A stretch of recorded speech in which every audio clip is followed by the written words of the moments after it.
Australia in 2025 presents a strange contradiction. On paper, Australians are among the richest people in the world, with a median net worth of about 388,000 Australian dollars per adult, second only to Luxembourg. Yet, beneath this headline, the country faces deepening financial stress. Gambling losses now exceed $25 billion a year, or more than $1,000 per person. Housing costs have soared to 9.3 times the median income, and rental vacancies are at historic lows. How can a nation rank so high in wealth while so many struggle with debt and affordability? The real story is hidden behind numbers that don't show the full picture. The median wealth mirage. Australia's high median wealth is often celebrated as proof of the country's prosperity, but this figure can be misleading.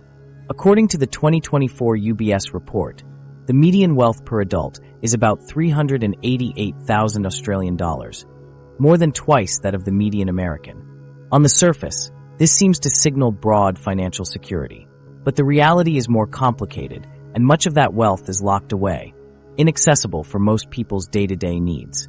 A major reason for this apparent prosperity is Australia's superannuation system. Superannuation is a mandatory retirement fund, and it makes up a large chunk of household wealth. For many Australians, these savings appear impressive on paper, but they can't be accessed until retirement. In fact, the typical retired household has only about $9,000 in superannuation, while the wealthiest retirees hold much more. This means that while the system builds up large balances for some, many others reach retirement with little to show for decades of work. The result is a landscape where the numbers look good, but the lived experience is far less secure, especially for those who need money in an emergency or to cover rising living costs. Wealth inequality in Australia is also far more pronounced than the median suggests. The top 20% of households now hold 63% of the nation's wealth, according to recent ABS and McCrindle data. This concentration has grown over the past decade, leaving the remaining 80% to share what's left. For most Australians, wealth is tied up in their home and superannuation, not in cash or easily accessible assets.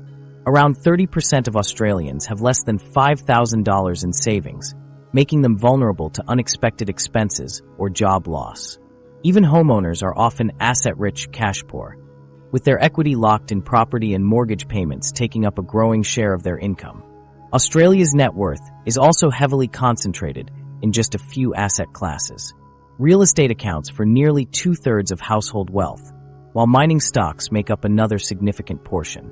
This lack of diversification is risky. Property values are sensitive to interest rate changes and global investment trends, and mining relies on volatile commodity prices. Australia's economy ranks only 102nd in the world for complexity, reflecting its dependence on a narrow range of sectors. When either the housing market dips or mining revenues fall, large amounts of paper wealth can evaporate quickly. This concentration affects not only individual finances, but also the broader economy. With so much money locked in real estate and mining, there is little incentive for investors to support other industries like technology or manufacturing. This stifles innovation and leaves Australia exposed to shocks in just two sectors. In contrast, other developed nations have more diversified economies and broader access to liquid assets, which can better cushion households and businesses from downturns. The illusion of widespread wealth also shapes government policy. Political leaders hesitate to reform tax breaks on real estate and superannuation because so many voters depend on these to maintain their net worth. But these same policies make housing less affordable and retirement savings less flexible, trapping many Australians in a system where their wealth is difficult to access when it's needed most. As costs of living rise and household debt grows, the gap between reported wealth and real financial security becomes harder to ignore. While the numbers suggest prosperity, many Australians still face mounting financial pressures. And for some, these pressures are made worse by another drain on household finances, one that quietly chips away at savings and stability year after year. Pokies, the $25 billion drain. Australia's gambling landscape is defined by the sheer scale and accessibility of poker machines, pokies, which now number over 200,000 across the country. Unlike in most countries, where slot machines are confined to casinos, in Australia, pokies are found in countless pubs and clubs, woven into the fabric of daily life. This widespread availability has led to Australians losing a record $32 billion to gambling in 2022 to 23, with pokies responsible for the bulk of this drain. The average adult loses around $1,200 a year on gambling, but the reality is that these losses are not evenly spread. Regular players, who make up a small percentage of gamblers, often lose more than $10,000 annually, while most people lose far less or nothing at all. Pokies are uniquely harmful. Research shows that between 51% and 57% of all gambling-related harm in Australia can be traced back to these machines. Their design encourages rapid, repetitive betting, using flashing lights, sounds, and near-miss features to keep people playing. In Western Australia, where pokies are limited to casinos, gambling harm is about a third lower than in other states. Elsewhere, their presence in local venues normalizes risky gambling, making it easy for people to lose track of how much they spend. These losses rarely appear in official debt statistics because they aren't usually tied to loans or credit cards.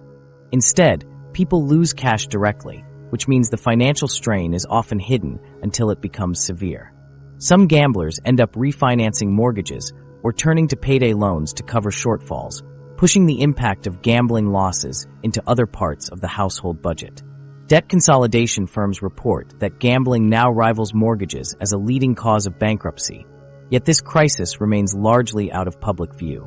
State and territory governments benefit directly from the gambling industry, collecting about 7.7% of their total tax revenue from gambling taxes. This financial dependence creates a conflict of interest, discouraging meaningful reform. Clubs and pubs often frame their reliance on pokie revenue as essential to supporting community programs, making it politically difficult to introduce changes.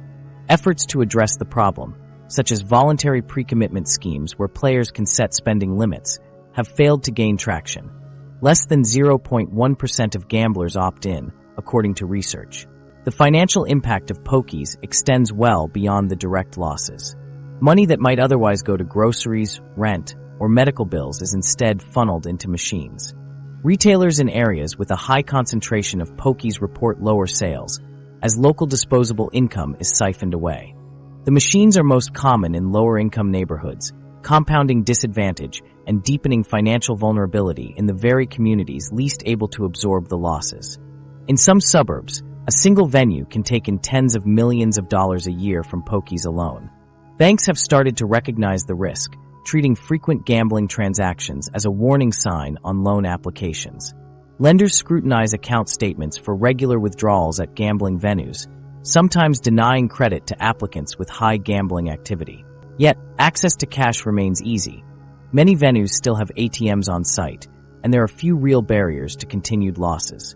Internationally, Australia stands out for the scale of its gambling problem. Countries like the UK have strict caps on machine bets, and Norway uses centralized tracking to limit losses. In contrast, Australia's lack of restrictions has led to per capita gambling losses that are 4 times higher than the European average. While some advocate for mandatory pre-commitment systems and stricter regulations, resistance remains strong. Too many interests depend on the current flow of gambling revenue, and meaningful change has been slow.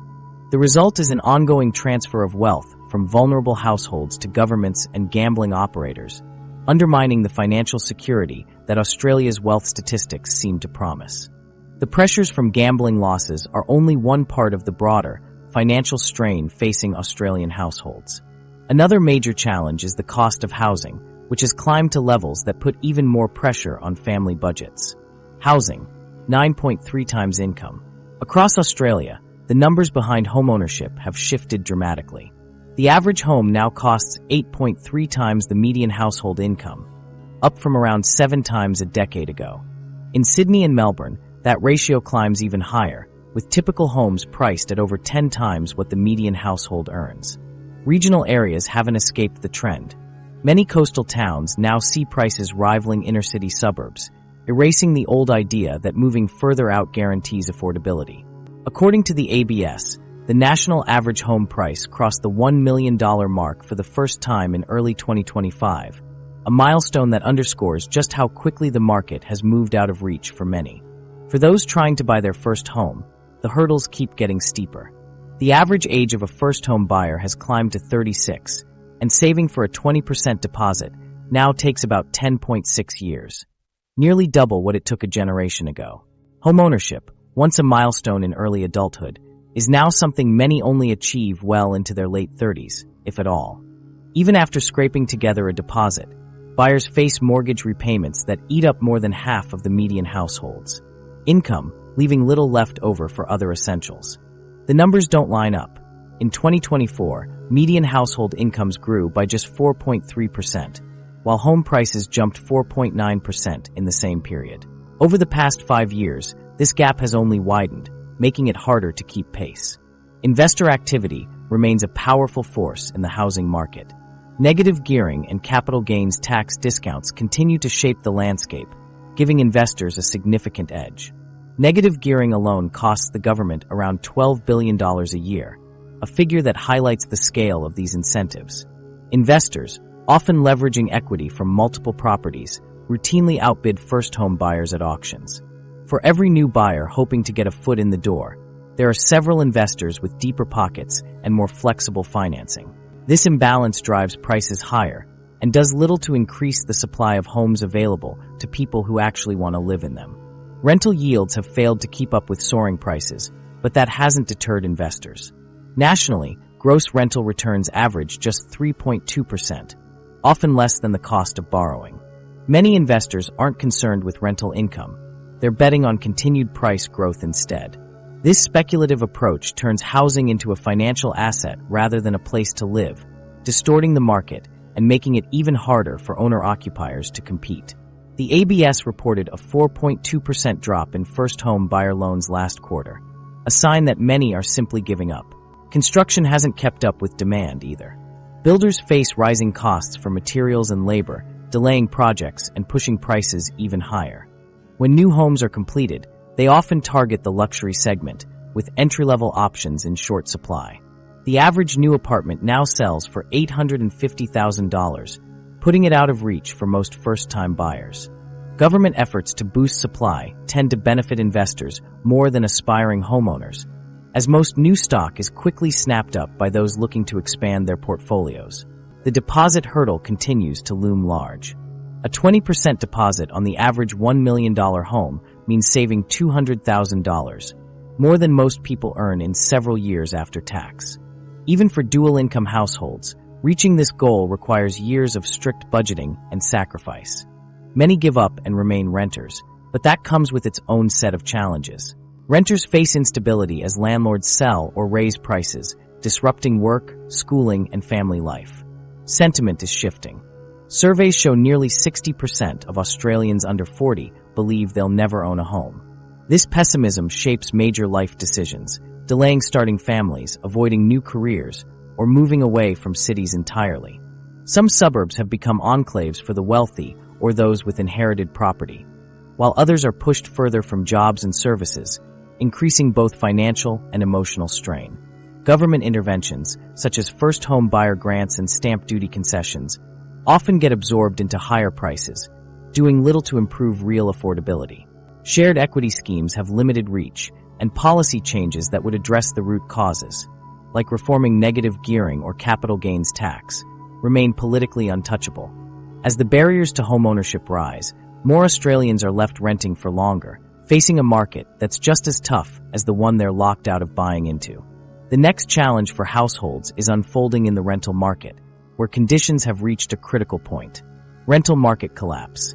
Rental conditions in 2025 have shifted from difficult to nearly impossible for many Australians. National vacancy rates fell to just 0.8% earlier this year, and in major cities like Sydney and Melbourne, the figure consistently hovers below 1%. These numbers translate to intense competition. More than 50 applicants now vie for each available property in the most sought-after areas, according to recent SGS data. For many, securing a lease has become a matter of luck and desperation, rather than choice. The core of the crisis lies in the growing gap between demand and supply. Years of underbuilding have left the market short. Only 177,000 new dwellings were completed in 2024, while demand reached 223,000. This shortfall compounds each year, leaving more households competing for fewer homes. At the same time, the conversion of properties into short-term rentals continues to shrink the pool of long-term housing. In coastal and tourist regions, entire blocks have shifted to Airbnb and similar platforms, leaving locals priced out and forced to look further afield. Rising rents have put additional pressure on families and individuals. In Perth, for example, median rents have soared by nearly 80% in just 4 years, now reaching $629 per week. Housing costs there now consume 30.6% of the average rental household's income, making it the least affordable city for renters in the country. This is not an isolated trend. Renters nationwide are spending a growing share of their income on housing, with many now well above the traditional 30% threshold for housing stress. The impact is most acute for single-parent families and low-income earners, who face tough choices between paying rent and covering essentials like food or healthcare. Homelessness has risen sharply, with a 22% increase since 2020. Families now make up 40% of new homelessness cases, often finding themselves in overcrowded temporary accommodation or relying on unstable arrangements. Schools report more children living in cars or moving frequently, which disrupts education and social stability. Regional towns, once seen as a refuge, now face their own shortages as displaced urban renters seek alternatives. Rental bidding wars have become routine. It's now common for tenants to offer months of rent up front or hundreds of dollars above the listed price just to secure a lease. Real estate agents encourage these practices, knowing there are far more applicants than properties available. Existing tenants face steep rent hikes at renewal, sometimes 20% or more, with little recourse if they want to avoid moving. Investor behavior has also shifted the landscape. Many landlords have moved toward short-term or executive rentals, chasing higher returns, while others have sold properties entirely as rising interest rates made investment less attractive. Government incentives for first-home buyers, while helping some, have inadvertently reduced the rental stock further as properties exit the rental market. Temporary policy fixes have often missed the mark. Rent freezes in some areas led to landlords withdrawing from the market, further reducing supply. Increases to Commonwealth rent assistance have been absorbed by higher rents, providing little real relief. Meanwhile, construction delays due to labor and material shortages keep supply constrained, and new builds often target higher-income tenants, leaving affordable options scarce. Financial stress from renting is now spreading beyond traditionally vulnerable groups. Nurses, teachers, and police officers increasingly report paying more than 40% of their income on rent. Dual-income households are not immune, with rising living costs eroding any sense of security. The link between financial pressure and other issues is clear. Wesley Mission reports $24 million loss daily on pokies in New South Wales, and an estimated 15 to 20% of households experience gambling-related harm, further compounding rental stress.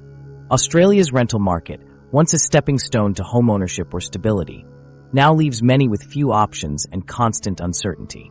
With vacancy rates at historic lows and rents continuing to rise, the financial strain on households is mounting. For many, the cost of simply keeping a roof overhead now eats into money needed for everything else, setting the stage for broader financial risks that can no longer be ignored. Consumer debt time bomb. For many Australians, rising rents and home prices are only part of the financial pressure. The real risk sits in the background. Consumer debt is now at record highs, with household borrowing reaching $2.36 trillion in early 2025. This mountain of debt includes mortgages, credit cards, personal loans, and buy now pay later services, all adding up to a fragile financial picture. Credit card debt alone now totals $41.64 billion across 13.54 million active accounts, with the average balance per card at $3,076. Most cardholders make about 23 transactions a month, often for small amounts, but these purchases accumulate quickly. The average credit card interest rate remains stubbornly high at 18.38%, and only a small minority of users take advantage of interest-free periods. For many, carrying a monthly balance has become the norm, and minimum payments barely keep up with interest charges. While some manage their cards carefully, others find themselves trapped as balances creep higher each month. Buy now pay later services have also become deeply embedded in household budgets. The average user juggles nearly 3 active contracts at any time, and some have 5 or more. These platforms often skip rigorous affordability checks, making it easy for people to take on more debt than they realize. The appeal of spreading payments over time masks the reality that each new plan adds to a growing pile of obligations. Many users lose track of how much they owe in total until repayments start to clash, forcing them to borrow elsewhere or cut back on essentials. Mortgage stress is growing, especially for those with variable rate loans. Rising interest rates have pushed the average mortgage repayment to consume over 40% of household income for many borrowers. As fixed-rate terms expire, more households face sudden jumps in monthly payments, sometimes by hundreds of dollars overnight. The debt service ratio, the share of income devoted to debt repayments, hit 19.3% in late 2023, up from 18.6% just months earlier. This figure points to a growing number of households spending a significant portion of their earnings just to keep up with debt, leaving little room for savings or emergencies. Personal savings buffers have thinned out as well. 1 in 4 Australians now has less than a month's worth of living expenses set aside. With costs rising and wages lagging, many households rely on credit to bridge gaps in their budgets. While incomes have increased by about 12% since 2020, household debt has grown by roughly 25% over the same period, widening the gap between what people earn and what they owe. As a result, even those with above-average incomes are often living paycheck to paycheck, using credit to cover basic needs and hoping for better days ahead. Financial stress cuts across generations. Younger Australians, especially first-home buyers, stretch budgets to the limit to secure a place in the market. Those unable to buy face rent hikes that erode their ability to save, often turning to credit cards or short-term loans to cover shortfalls. Older Australians are not immune. Many now enter retirement still carrying mortgage debt or turn to credit cards to supplement fixed incomes that have not kept pace with inflation. Recent regulatory changes require lenders to include gambling expenses and other recurring outflows in their income assessments, but loopholes and inconsistent enforcement mean many risky loans still get through. Meanwhile, financial literacy programs and policy responses have not kept up with the complexity and scale of household debt. Borrowers are left to navigate a system where it is all too easy to overextend. The broader economic risks are clear. As more income is funneled into debt repayments, less remains for everyday spending, slowing economic growth and increasing the risk of default if conditions worsen. The burden of debt now shapes household decisions, limiting the ability to save, invest, or respond to unexpected challenges. Australia's financial stability increasingly depends on forces outside household control, and the next part of the story lies in the industries that shape the nation's broader economic future. Mining, still carrying the economy. Mining remains the backbone of Australia's economy in 2025. Resource exports account for about 52% of total goods exports, a figure that has barely budged despite years of talk about economic diversification. Iron ore, coal, and gas continue to dominate export earnings, and the sector's influence remains outsized compared to its actual share of employment. Mining contributes roughly 15% of national GDP, but employs only about 2% of the workforce, highlighting the disconnect between economic output and job creation. This reliance on mining brings a set of persistent vulnerabilities. For every dollar earned from goods exports, more than half still comes from digging minerals out of the ground. China remains the largest customer, consistently buying the lion's share of iron ore shipments. When Chinese demand slows or global commodity prices dip, Australia's economic growth falters. The exchange rate is still closely tied to resource prices, even if the correlation has weakened somewhat since the pandemic. This leaves the broader economy exposed to the swings of global markets, with little insulation from downturns in demand or price shocks. A significant share of the benefits from mining never reach Australian households. Treasury estimates show that about 70% of mining profits are paid out to foreign parent companies. Over the past decade, hundreds of billions in mining profits have flowed offshore rather than being reinvested locally.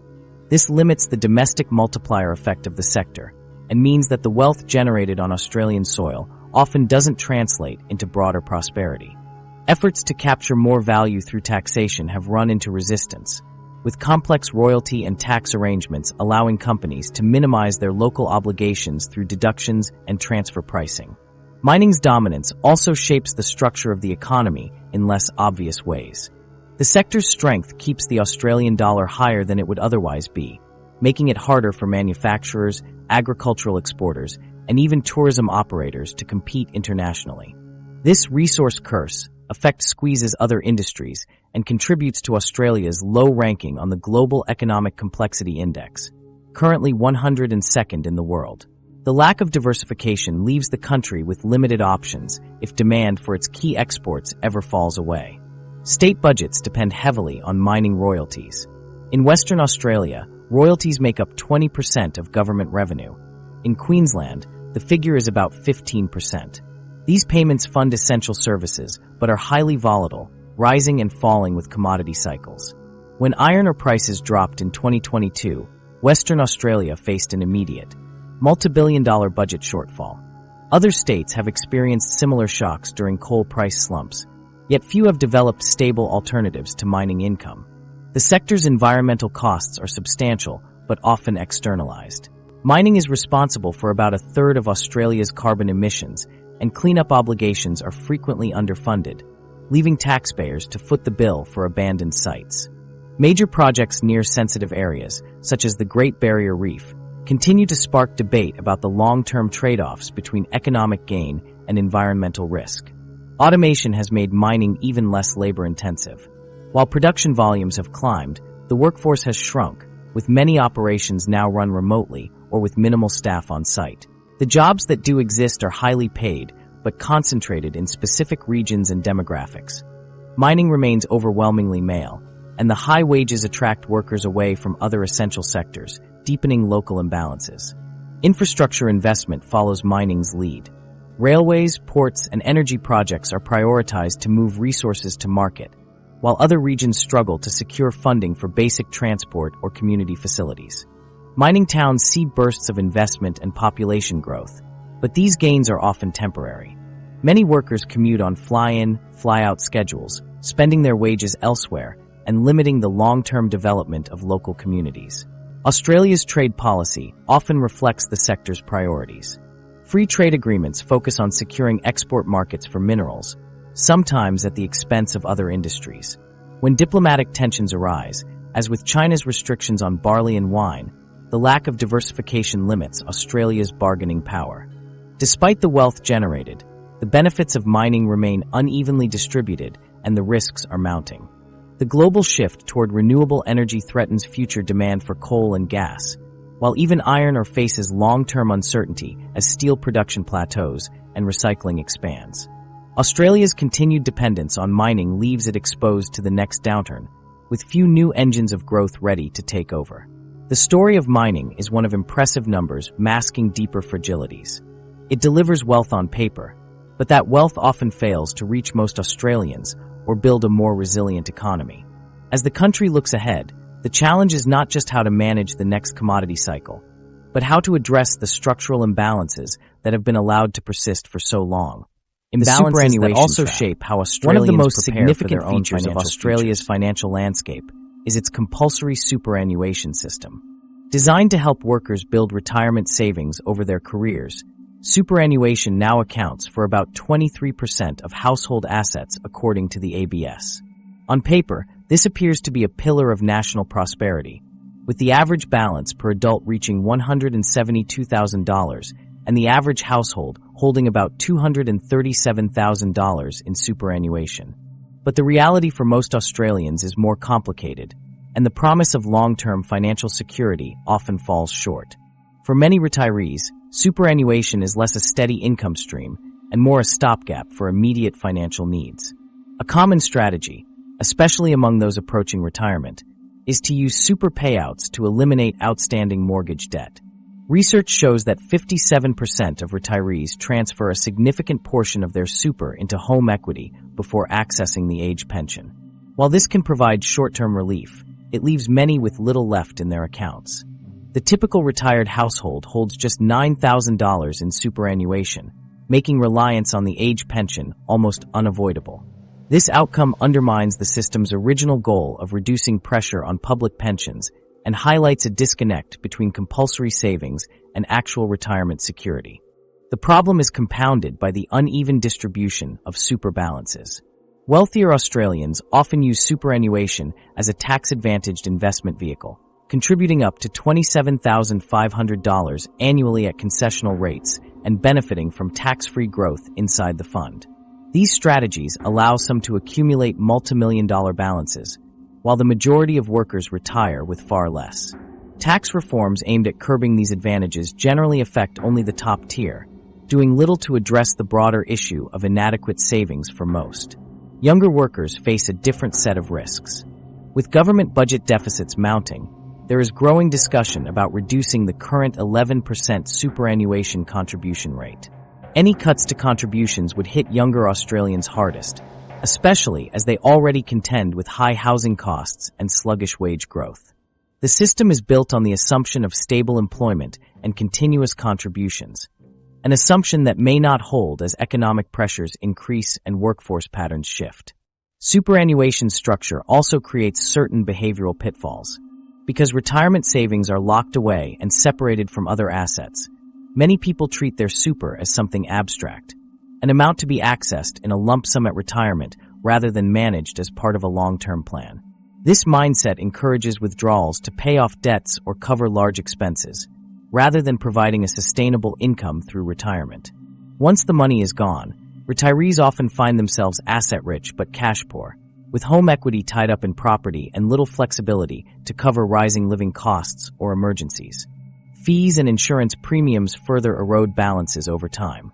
The average super fund charges around 1% in management fees each year, which can significantly reduce total returns over decades. Most accounts also include default insurance coverage, with premiums deducted directly from balances. While this can be valuable, many younger workers pay for policies they neither need nor fully understand, reducing their ability to build meaningful savings. The system's failure to adapt to modern work patterns adds another layer of complexity. Gig economy workers, freelancers, and those with irregular employment often miss out on consistent super contributions. Women, in particular, face disadvantage due to career breaks and lower lifetime earnings, resulting in smaller balances at retirement. Even for those who do save diligently, the means-tested age pension can penalize careful planning, as retirees who preserve their super may inadvertently disqualify themselves from government support. For most Australians, superannuation looks substantial on paper, but often evaporates quickly once accessed, leaving many dependent on public support. The system's original intent, to provide retirement security and reduce the burden on government pensions, remains unfulfilled for a large portion of the population. Instead, superannuation has become a complex and unevenly distributed form of paper wealth, with its benefits concentrated among those already well off. The gap between what superannuation promises and what it delivers is shaped not just by individual choices, but by broader policy settings. The way Australia's tax system interacts with superannuation and other forms of wealth plays a major role in determining who benefits most and who is left behind. Tax system distortions. Tax policy in Australia shapes not just how much people pay, but also how they choose to invest, spend, and build wealth. Two features stand out as key: drivers of distortion, negative gearing, and the capital gains tax discount. Both have deep roots in the system and are widely used by higher income earners to reduce their tax obligations and maximize returns, especially through property investment. Negative gearing allows investors to deduct losses from investment properties against their other income, effectively subsidizing the cost of holding real estate. This policy costs the federal budget about $12 billion each year, according to Treasury data. While the intent is to encourage investment in housing, the majority of the benefit flows to those who need it least. The top 20% of income earners claim 45% of all rental property deductions, according to the ATO. This means that tax concessions designed to support investment end up reinforcing wealth inequality, as high-income households can afford multiple properties and use paper losses to reduce their overall tax bills. For many, the strategy is simple: offset highly taxed salary income with property losses, then realize gains at a lower tax rate when selling. The capital gains tax discount compounds this effect. Investors pay tax on only half of any capital gain made on assets held for more than a year, creating a maximum rate of 23.5% compared to 47% for ordinary income. This structural bias encourages people to shift their focus from productive work to asset accumulation. Professionals and high earners often turn to property investment or share trading, not because of the underlying economic value, but because the tax treatment is so much more favorable than earning a salary. The result is a system that rewards passive ownership over entrepreneurship or innovation. These policies have direct consequences for the broader economy. By funneling investment into existing housing stock, negative gearing, and the capital gains discount inflate property prices and crowd out other forms of investment. The housing market becomes less accessible for first-time buyers, and capital that could have supported new businesses or advanced industries is instead tied up in real estate speculation. Over time, this distorts both the distribution of wealth and the structure of the economy. Attempts at reform have repeatedly stalled. Efforts to wind back negative gearing or reduce the capital gains discount face strong opposition from voters and industry groups who have come to rely on these incentives. The sheer scale of debt and wealth tied up in property means any change risks triggering a backlash, both politically and economically. This has left policymakers reluctant to address the underlying problems, even as evidence mounts that the current system is unsustainable. The tax system's complexity further entrenches these advantages. Ordinary wage earners have their taxes withheld automatically, with little opportunity for planning or minimization. In contrast, those with investment income or access to professional advice can navigate a labyrinth of deductions, offsets, and structures to lower their effective tax rates. This creates an uneven playing field, where the ability to pay less tax depends as much on financial literacy and resources as on actual income. The cumulative effect is a set of incentives that favor established asset holders at the expense of those trying to build wealth from scratch. Younger Australians, who typically earn the bulk of their income from wages and face higher barriers to entering the housing market, bear a disproportionate share of the tax burden.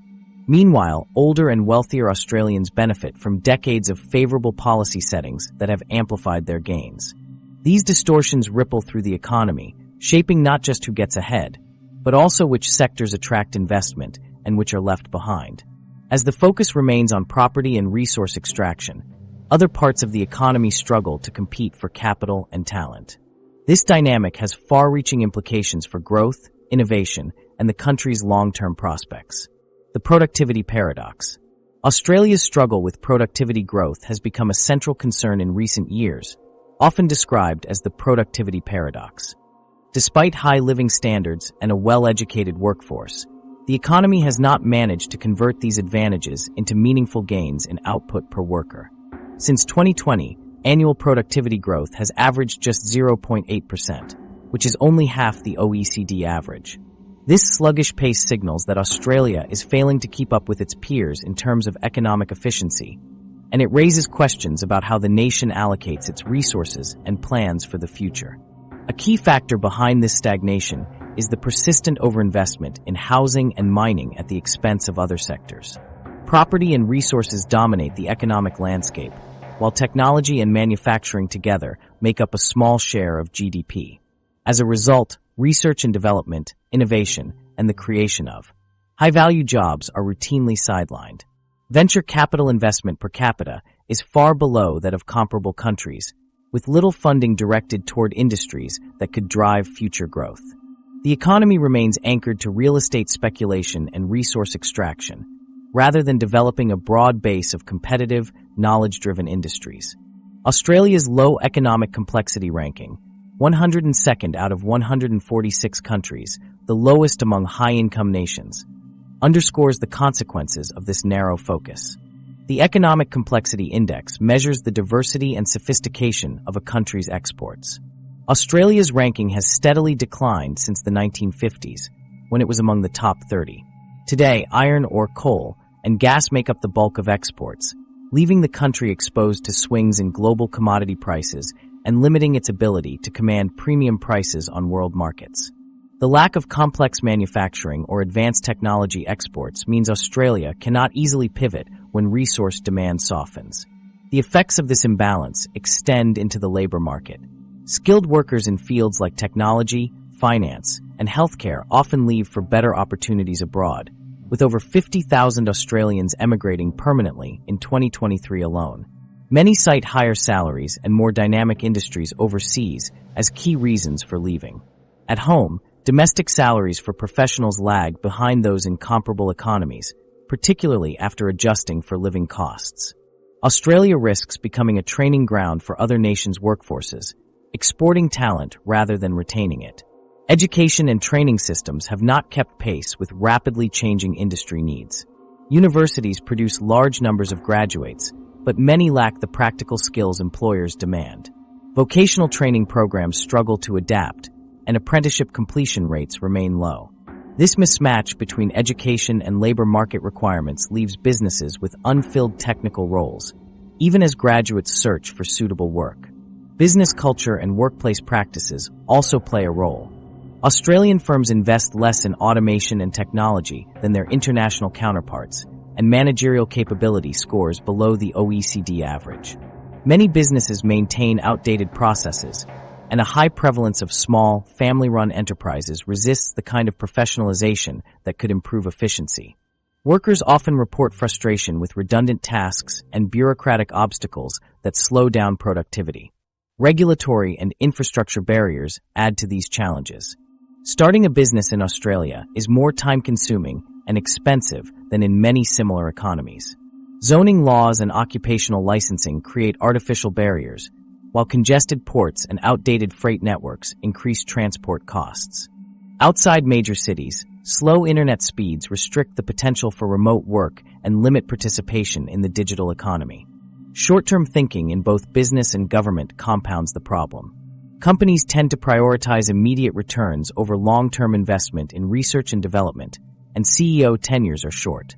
Government incentives often favor property and resource investment rather than productive enterprise. Migration policy has focused on short-term labor needs, and education funding has not shifted to address evolving workforce demands. These structural issues leave Australia vulnerable to external shocks and limit its ability to improve living standards through higher productivity. Without a shift in focus toward innovation, diversification, and long-term planning, the country risks falling further behind. The consequences of this stagnation are already visible in the pressures on public finances and the growing difficulty of funding essential services without resorting to ever higher spending. Government spending dilemmas. Managing Australia's public finances in 2025 is a balancing act shaped by mounting demands and limited room to maneuver. The government faces a budget deficit of about 4.2% of GDP, even after taking in record tax receipts. The core challenge is relentless growth in spending on welfare and healthcare. Welfare alone now accounts for a significant share of federal expenditure, with costs rising 25% faster than GDP over the past 5 years. Health spending has consistently outpaced inflation, driven by an aging population and the growing complexity of care. Even as mining royalties and property taxes reach historic highs, these revenue streams are not enough to match the rising cost of essential services. Infrastructure spending, intended to support growth and improve quality of life, brings its own set of dilemmas. Major projects across the country routinely exceed initial budgets and timelines. The Sydney Metro expansion, for example, saw costs balloon by $8 billion beyond early estimates, reflecting a broader pattern of 30% average overruns. Delays are common, often caused by labor shortages and volatile material prices. Skilled trades now command wages well above pre-pandemic levels, and supply chain disruptions push up costs further. These overruns tie up public funds, delay promised benefits, and contribute to the broader fiscal strain. Political gridlock compounds these financial pressures. Attempts at reforming tax policy, housing, or gambling regulations frequently stall in Parliament. Proposals to address negative gearing or capital gains tax discounts rarely progress, as both major parties fear backlash from investors and industry groups. Housing reform packages have been shelved under pressure from property interests, while efforts to introduce meaningful gambling limits are blocked by the influence of clubs and state dependency on gambling taxes. This inertia means that existing problems persist, and the government spends more each year maintaining outdated systems instead of fixing underlying issues. The welfare system itself is marked by contradictions. Despite annual spending of around $190 billion on social services, poverty rates continue to rise. Overlapping payments and high effective marginal tax rates, where some recipients lose a large portion of benefits for every dollar earned, create disincentives to work. Meanwhile, policy loopholes allow some wealthy retirees to claim pensions, even while holding substantial assets. Proposals to tighten eligibility or simplify payments are politically sensitive, often framed as threats to vulnerable groups, making meaningful change difficult. Healthcare is on a similar trajectory. The Medicare system faces increasing pressure as demand grows and bulk billing rates fall. Out-of-pocket costs have risen, and patients now contend with longer waits for appointments and treatment. State governments struggle to keep hospitals funded and staffed, with New South Wales alone requiring billions each year just to maintain current service levels. Suggestions to raise the Medicare levy or introduce new co-payments meet resistance from both the public and political leaders, who are wary of increasing the burden on lower-income households. Defense spending adds another layer of complexity. Long-term commitments like the AUKUS submarine program are projected to cost hundreds of billions over the coming decades. Funding these projects means reallocating resources from other areas, but every attempt to cut spending faces resistance from affected sectors. Meanwhile, conventional defense capabilities risk being neglected as funds are diverted to large, long-term undertakings. Tax system design further complicates the government's task. Heavy reliance on personal income tax makes revenues volatile during downturns, while GST exemptions on essentials limit the ability to broaden the tax base. State governments compete for business with tax incentives and royalty holidays, sometimes undermining their own fiscal stability. The result is a complex web of grants and transfers between federal and state governments, making accountability and long-term planning difficult. Administrative inefficiencies and slow adoption of technology add hidden costs. Public sector productivity has declined, with increased compliance work and duplicated systems slowing down service delivery. Routine approvals, such as construction permits, take far longer than in comparable countries, delaying projects and adding to overall costs. These challenges are structural, not cyclical. Treasury projections indicate that, without significant reform, spending growth will continue to outpace revenue, putting further pressure on public services and infrastructure. Credit rating agencies have begun to warn about the sustainability of current fiscal settings, and rising government borrowing costs threaten to crowd out private investment and raise costs for households and businesses. As policymakers search for solutions, they face a set of choices that are all politically difficult. Raise taxes, cut services, or hope for a surge in export revenues that may never come. The reality is that each year of inaction narrows the available options. Meanwhile, the pressures on housing, healthcare, and infrastructure continue to mount, not only because of domestic policy, but also due to changes in Australia's population and the demands placed on public systems. The immigration tightrope. Australia's immigration program in 2025 stands at the center of a complex national balancing act. The country's population grew by 2.1% in 2024, driven almost entirely by record net migration at a time when the birth rate has fallen to its lowest level in nearly 2 decades. This reliance on migration has become both an economic lifeline and a source of mounting pressure on housing, infrastructure, and public services. A substantial majority of new arrivals, about 60%, choose to settle in major cities, especially Sydney and Melbourne. This uneven distribution intensifies existing urban challenges. Median commute times have risen to 36 minutes, reflecting the strain on transport systems. Public transport in these cities often operates above design capacity during peak hours, and in some neighborhoods, wait times for basic services such as GP appointments or public schooling have stretched to weeks. The influx has also contributed to the persistent housing shortage. Sydney alone needs tens of thousands of new homes each year to match demand, yet construction consistently falls short. As a result, rental vacancy rates remain below 1%, and competition for available properties is fierce, with dozens of applicants for each listing. Real estate agents report that newcomers frequently offer several months' rent in advance, sometimes outbidding long-term residents just to secure a lease. The economic rationale for high migration is clear. New arrivals bolster workforce participation and help offset an aging population. However, the benefits are not evenly distributed. The skilled migration program, designed to attract younger workers, has not fully addressed the country's rising dependency ratio as baby boomers retire. Many skilled migrants face barriers to working in their trained professions due to licensing requirements or lack of local experience, leading to underemployment. Meanwhile, temporary visa holders, including international students and working holidaymakers, account for a significant share of net migration but often lack pathways to permanent residency. These groups frequently take low-wage jobs in sectors like hospitality and agriculture, which can suppress wage growth for local workers. Attempts to spread population growth more evenly across the country have had mixed results. Regional migration programs exist, but many participants relocate to major cities within a few years, citing limited job opportunities and lack of services in rural areas.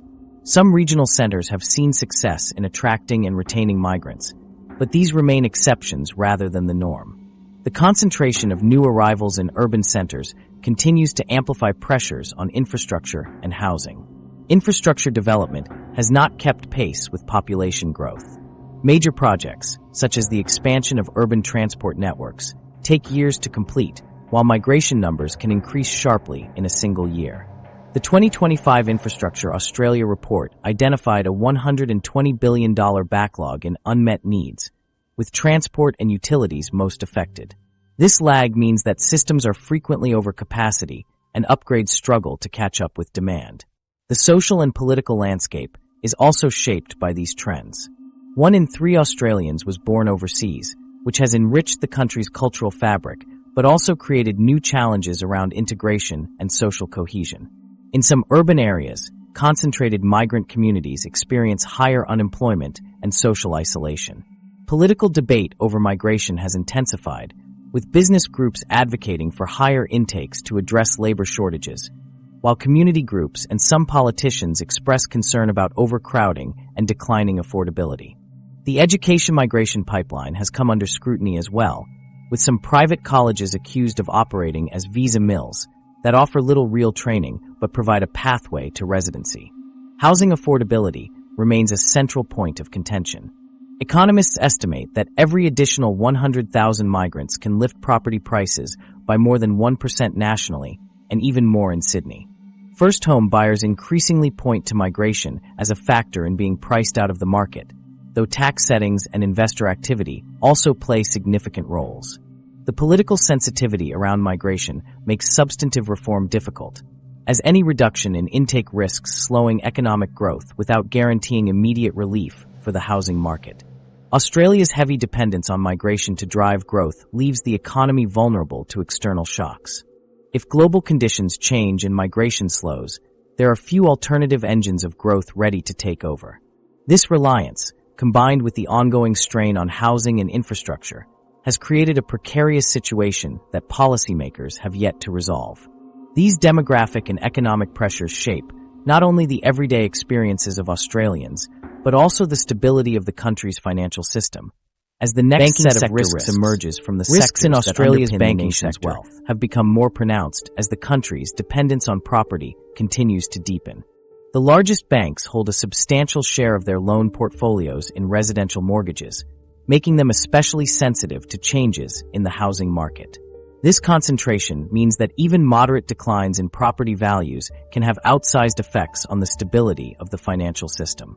The Big Four banks alone have over $1.8 trillion in mortgage exposure, a figure that represents a significant portion of the country's economic output and leaves little margin for error if market conditions deteriorate. Current market pressures are already revealing stress points. Mortgage arrears, loans that are more than 90 days overdue, rose to 1.59% at the end of 2024, the highest level in over a decade.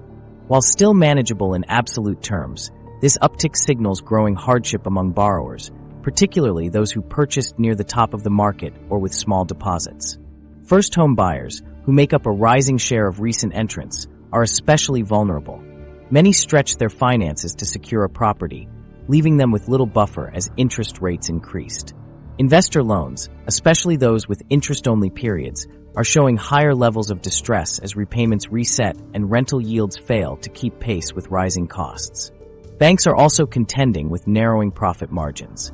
Since 2022, capital requirements have increased, forcing institutions to hold more reserves against potential losses. Net interest margins have shrunk to 1.65%, down from over 2% just a few years ago. This decline is driven by competition from digital lenders and the rising cost of attracting deposits, as households demand better returns on their savings. The average term deposit rate has climbed to 4.5%, up from near zero during the low-rate era, increasing banks' funding expenses at a time when lending growth is slowing. Commercial property adds another layer of risk. Office vacancy rates have climbed to 14% nationwide, a consequence of ongoing shifts to remote work and changing business needs. Banks have about $210 billion in commercial real estate loans, and a significant share of these are now considered high risk due to falling valuations. Retail and hospitality sectors face similar challenges as consumer spending patterns evolve, increasing the likelihood of loan losses beyond the residential market. Regulators have responded by tightening oversight. The Australian Prudential Regulation Authority, APRA, has required banks to boost loan loss provisions and conduct stress tests that model severe scenarios, including sharp declines in home prices and spikes in unemployment. These measures are aimed at ensuring banks can withstand shocks, but the underlying exposure to a single asset class remains a structural weakness. The housing shortage, ironically, has provided banks with a temporary cushion. With demand outstripping supply by hundreds of thousands of homes, prices have not fallen as sharply as economic conditions might suggest. This has limited the number of borrowers falling into negative equity, where the value of their home drops below the outstanding mortgage. However, this protection is fragile. If construction eventually catches up or external shocks hit demand, the risk of widespread defaults increases. Non-bank lenders, which rely on wholesale funding rather than deposits, face even greater vulnerabilities. Rising funding costs have forced some smaller players to exit the market or tighten lending standards significantly. As a result, access to credit has become more restricted for higher-risk borrowers, pushing some into more precarious financial positions. Investor behavior further complicates the picture. A notable share of investment properties remain vacant as owners speculate on future capital gains, creating ghost homes that could flood the market if sentiment turns. This makes it difficult for banks to accurately assess portfolio risk, as the potential for rapid changes in supply and demand increases volatility. Australian banks are navigating a period of heightened uncertainty. Their fortunes remain closely tied to the property market, and the lack of diversification in lending leaves the sector exposed to cyclical downturns. While regulatory buffers and capital requirements offer some protection, the fundamental structure of the system has not changed. The coming years will test whether this model can adapt, especially as other advanced economies have taken different approaches to managing household wealth and credit. The U.S. comparison. Looking at Australia side by side with the United States highlights how two wealthy nations can produce very different outcomes for their citizens, even when headline statistics suggest otherwise. Australia's median wealth per adult stands at about $261,805, more than double the U.S. figure of $108,000, according to recent global wealth reports. On paper, this positions Australians as some of the wealthiest people in the world. Yet, when you dig into how that wealth is structured and how it translates into everyday life, the contrasts become much sharper. Disposable income is a key area where the U.S. pulls ahead. The average American has roughly $5,000 more per year in disposable income than the average Australian. This difference isn't just a function of income levels. It's closely tied to how each economy allocates resources and what portion of household budgets gets eaten up by essentials like housing. In the U.S., housing costs typically absorb a smaller share of income, freeing up more money for discretionary spending. Australian households, by contrast, devote a larger portion of their pay to mortgage repayments or rent, tightening budgets and limiting financial flexibility. The structure of each economy also explains much of this gap. The U.S. economy is markedly more diversified. Technology alone accounts for 12% of U.S. GDP, compared to just 4% in Australia. American firms lead in sectors like finance, manufacturing, healthcare, and entertainment, providing a broader set of opportunities for workers and investors. Australia's economic base is much narrower, with real estate and mining dominating both national output and household wealth. This concentration leaves Australians more exposed to swings in commodity prices and property cycles, while Americans benefit from a system that can better absorb shocks in any single sector. Access to credit and investment opportunities further distinguishes the two countries. While American households carry substantial debt, they also have more avenues to borrow and invest beyond real estate. U.S. credit markets support easier borrowing for education, business startups, and a wider range of investments. Australians, on the other hand, face a lending system that channels most household borrowing into mortgages. This focus on property limits economic mobility and concentrates risk, especially as housing affordability deteriorates. Labor market dynamics reinforce these differences. U.S. workers tend to change jobs more frequently, which drives wage competition and creates pathways for advancement. In Australia, job mobility is lower and wage growth has lagged behind, especially in fields outside mining or property.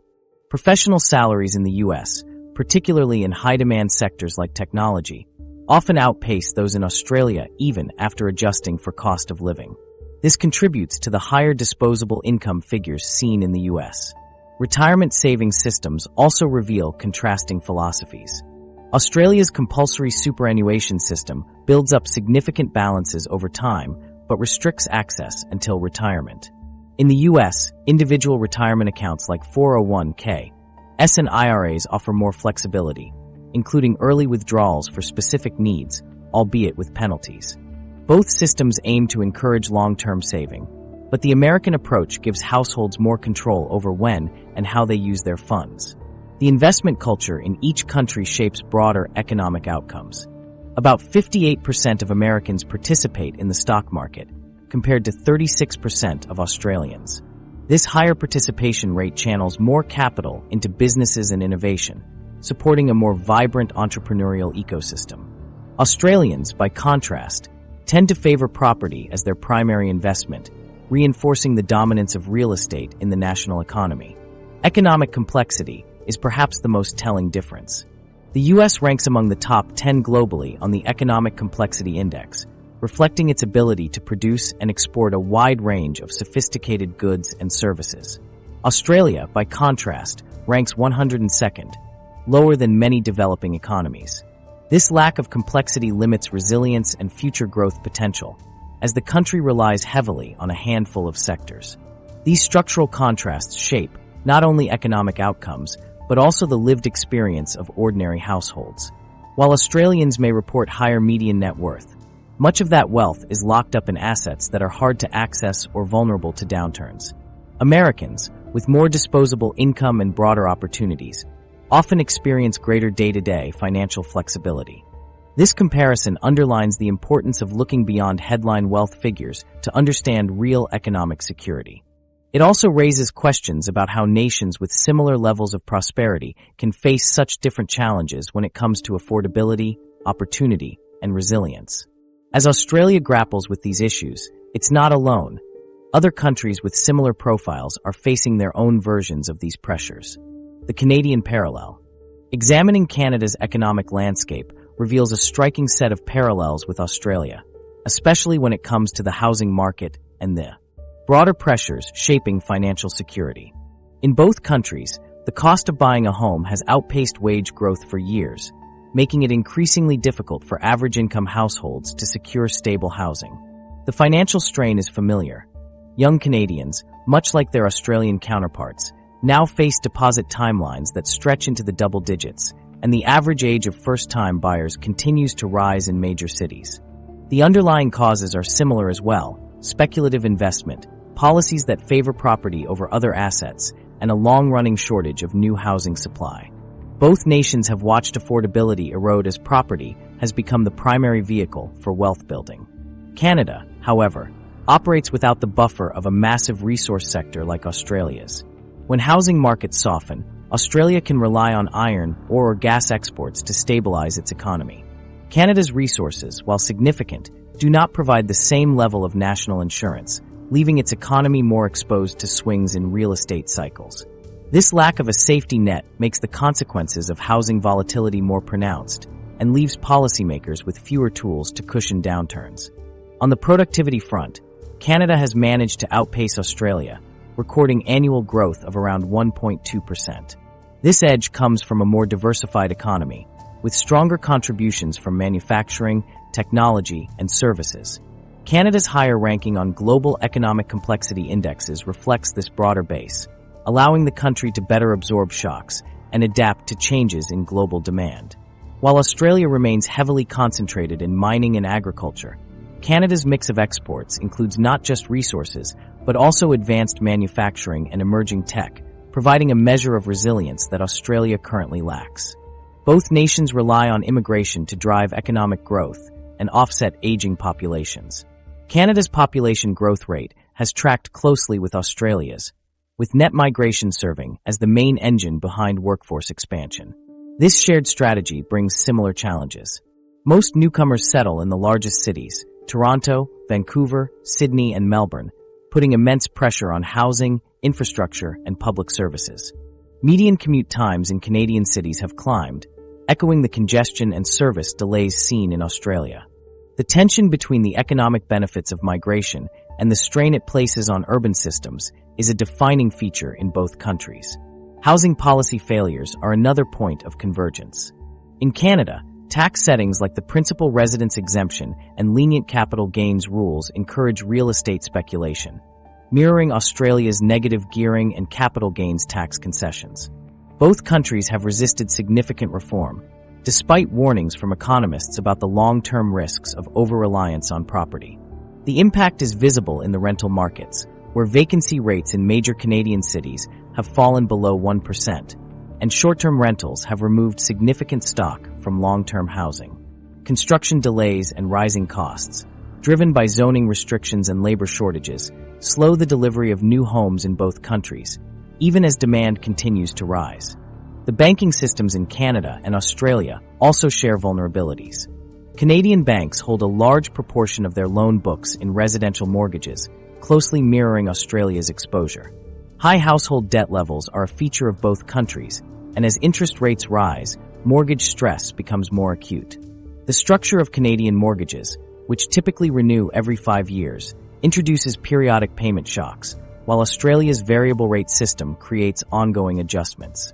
In both systems, the risk is that even modest increases in rates or declines in property values can ripple quickly through households and the broader economy. Retirement savings frameworks further reinforce the similarities. Canada's RRSP and Australia's superannuation system both encourage long-term saving, but lock significant wealth away until later in life.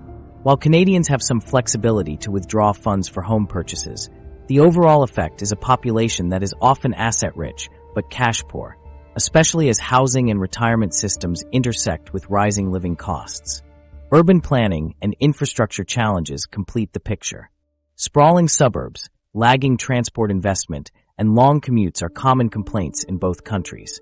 The backlog for infrastructure upgrades runs into the hundreds of billions, and both remain heavily car-dependent due to underdeveloped public transit systems. These factors contribute to declining quality of life in cities that otherwise rank highly on global livability indexes. Where the two countries diverge is in their ability to weather economic shocks. Canada's more diversified export base and higher productivity growth give it a degree of resilience that Australia lacks. When global commodity prices fall, Canada can rely on other sectors to support growth, while Australia's fortunes remain closely tied to mining cycles.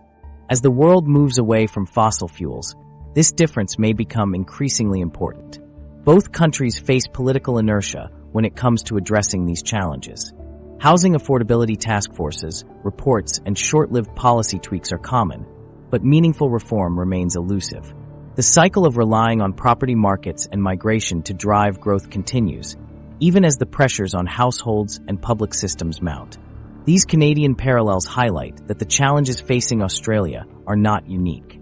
The patterns seen across both economies offer valuable lessons for other nations watching similar trends emerge within their own borders. Warning signs for other nations.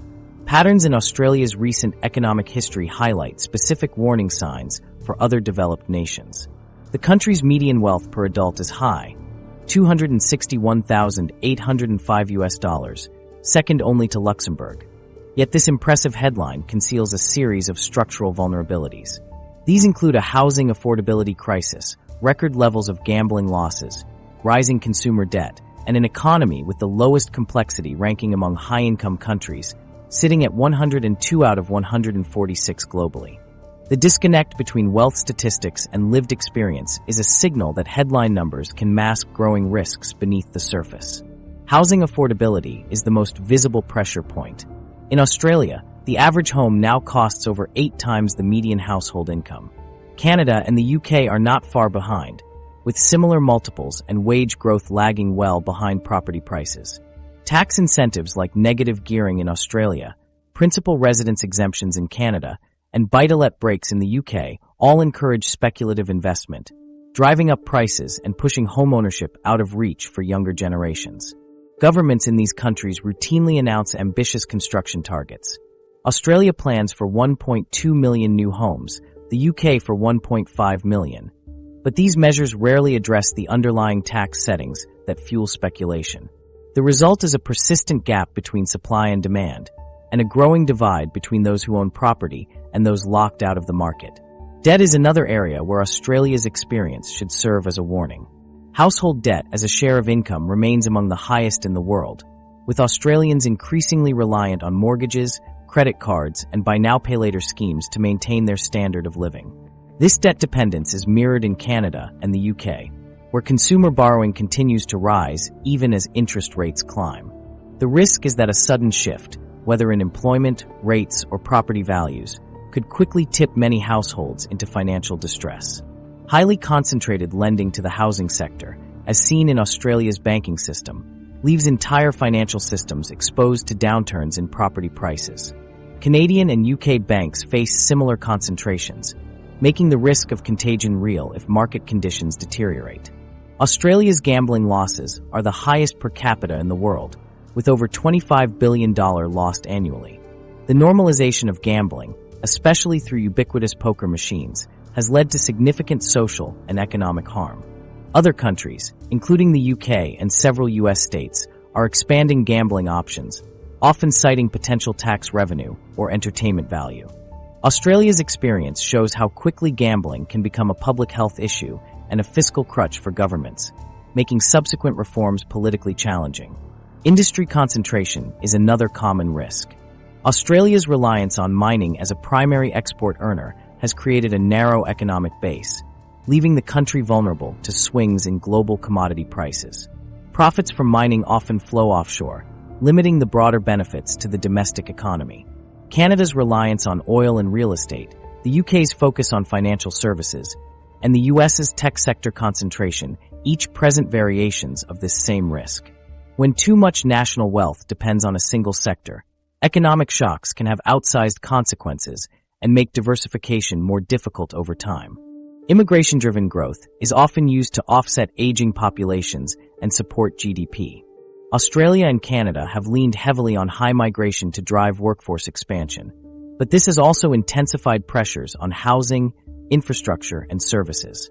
Most migrants settle in major cities, amplifying affordability crises and stretching public systems.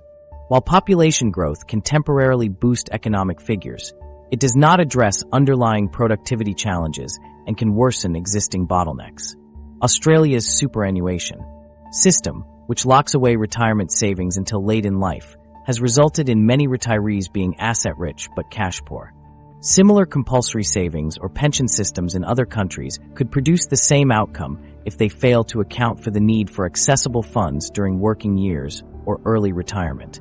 Tax policy in Australia and similar economies increasingly favors capital gains and investment income over wages, encouraging speculation and widening inequality. As more countries weigh similar reforms, the Australian case shows how these choices can entrench wealth divides and reduce incentives for productive investment. The political challenges to reform are also instructive. In Australia, entrenched interests have made it difficult to address negative gearing, gambling regulation, or banking exposure, even as evidence of harm mounts. Canada and the UK face similar policy inertia, with reforms to property and tax settings often stalling in the face of opposition from well-organized groups. These signals point to the need for more proactive and targeted policy responses. Australia's experience demonstrates that without intervention, structural weaknesses can deepen, even as headline wealth figures remain strong. Recognizing these patterns early gives other nations a chance to address vulnerabilities before they become crises. The question is how to translate these warnings. Addressing Australia's economic challenges requires a series of coordinated and realistic policy shifts. The most significant lever is tax reform, specifically reworking the incentives that currently encourage property speculation over productive investment. Negative gearing and the capital gains tax discount together cost the budget about $10 billion a year in foregone revenue. Removing or scaling back these tax breaks would reduce the appeal of using property as a tax shelter and could help redirect investment toward business growth and innovation. The Grattan Institute has also proposed including home equity above $750,000 in the pension assets test, a move that would encourage downsizing among retirees and free up more family homes for younger buyers. These measures would only impact a minority of retirees, but could help ease the housing shortage and rebalance the market. Gambling reform is another area with clear, evidence-based options. Australia's per capita gambling losses remain the highest in the world, driven largely by poker machines. While voluntary pre-commitment schemes have proven ineffective, stronger interventions are on the table. The Interactive Gambling Amendment, Know Your Losses Activity Statement, bill aims to make gambling losses impossible to ignore by requiring operators to display real-time loss statements directly to players. More robust proposals include setting mandatory loss limits and capping maximum bets at $1 per spin to reduce the risk of rapid, large losses. These steps, while facing resistance from industry groups, have the potential to significantly reduce gambling harm and the associated social costs. On the housing supply side, innovation in construction methods is critical if the government's target of 1.2 million new homes by 2029 is to be met. Australia's construction sector lags behind international peers in productivity, with slow adoption of modern building techniques. Prefabrication, manufacturing building components off-site for rapid assembly, has been identified as a way to accelerate delivery and reduce costs. When paired with servitization models, where developers or councils lease land and bundle maintenance and infrastructure as part of a service, new housing can be delivered faster and more flexibly. These approaches would allow local governments to respond more quickly to surges in demand, especially in regions facing acute shortages. Infrastructure investment beyond the capital cities is another practical solution. By improving transport links and digital connectivity in regional centers, more Australians could be encouraged to live and work outside Sydney and Melbourne. High-speed rail projects, expanded broadband, and incentives for businesses to relocate can all help distribute growth more evenly, easing pressure on urban housing markets and public services. Banking sector risks also need to be addressed. Australian banks remain heavily exposed to the housing market. Increasing capital requirements for investor loans and conducting more rigorous stress testing would force banks to maintain larger buffers against downturns. These adjustments would not eliminate risk, but would make the system more resilient to shocks in property prices. Immigration policy should be better aligned with housing and infrastructure capacity, directing skilled migrants to regional areas with available housing and requiring proof of accommodation before granting temporary visas could help prevent further strain on already stretched city markets. While migration remains essential for economic growth, these steps would reduce the risk of exacerbating shortages. Superannuation and retirement policy can also play a role.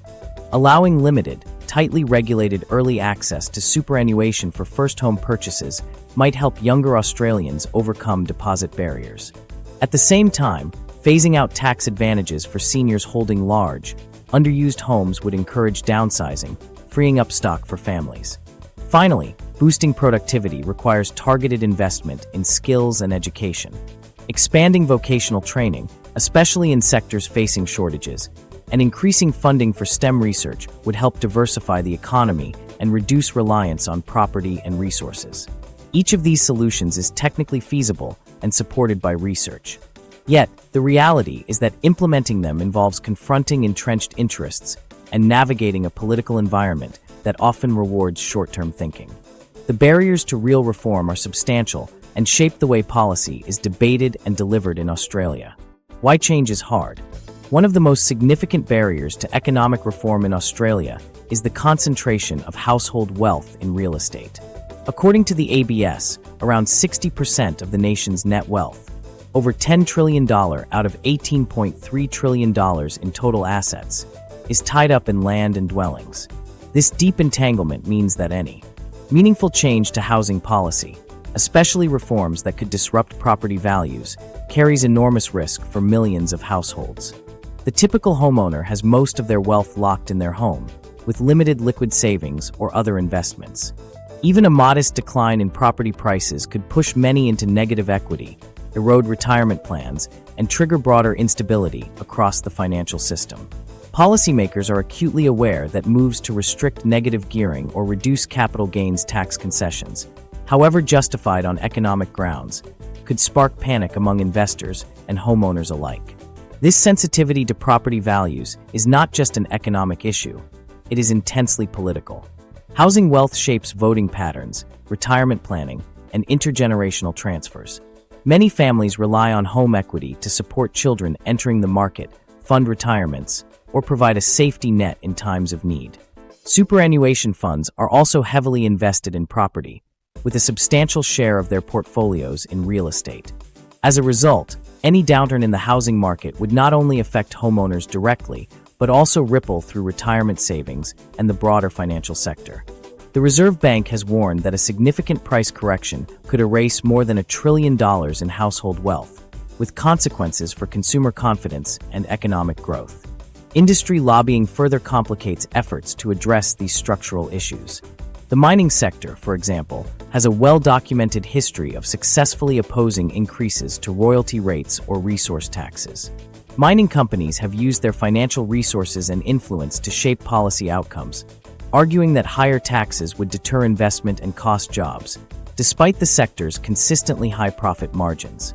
The banking industry exerts similar pressure, particularly when it comes to lending standards and housing finance reforms. When regulators proposed tightening responsible lending laws in 2020, banks mounted a strong campaign against the changes, emphasizing the risk to credit availability and homeownership rates. The result was a retreat from reform, with the status quo preserved in the face of industry resistance. These industries do not limit their influence to policymakers. They also invest heavily in shaping public opinion. Mining interests fund widespread advertising campaigns that highlight their contributions to jobs and economic growth, while banks sponsor positive narratives around homeownership and mortgage lending. Such campaigns often sway public debate and can quickly erode support for regulatory changes, especially when they coincide with periods of economic uncertainty or election cycles. The political environment itself is not conducive to long-term reform. Australia's short electoral cycles, with governments facing voters every few years, foster a focus on immediate gains rather than structural change. Politicians weigh the risks of alienating property owners or major industries against the uncertain benefits of future affordability or diversification. Marginal electorates, where mortgage holders and investors are concentrated, become battlegrounds for policy promises that protect existing wealth rather than challenge entrenched interests.